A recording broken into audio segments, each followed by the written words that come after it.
Hey, Graham, how's it going? Long time no see, my man. How are you doing? Good. How's Hawaii? Ah, amazing, man. Beautiful sun. Yeah, what are you up to today? Just coming from the studio, grabbing some lunch. What kind of studio do you got? It's a video studio. Video, audio. I'm sick. I've actually got a couple of videos I want to shoot. Yeah? I have a free afternoon right now if you want to check it out. I'd love to. Let's go. Just around the corner. Yeah, let's go.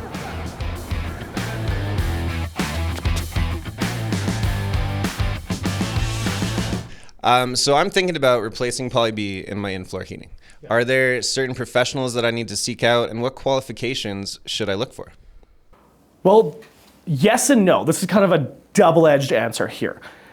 Right now, there are not really specialized companies just doing in-floor heating systems. It's been something that people have been putting off for 3 decades now, trying to get away from replacing this.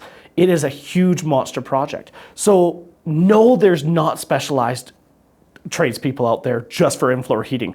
But yes, there are specialized companies in just doing polybutylene replacement. Right. And those are the companies that you should be seeking out, or individuals you should be seeking out. And they will have your best strategic option for replacing your in-floor heating system. So yes and no. No, there's no companies out there just doing in-floor heating. Right. But yes, there are companies just doing Poly B replacement, and those are the ones you should be seeking. Avoid just the regular plumbing companies. Avoid the general contractors. Seek out just specialized Poly B replacement companies. Perfect.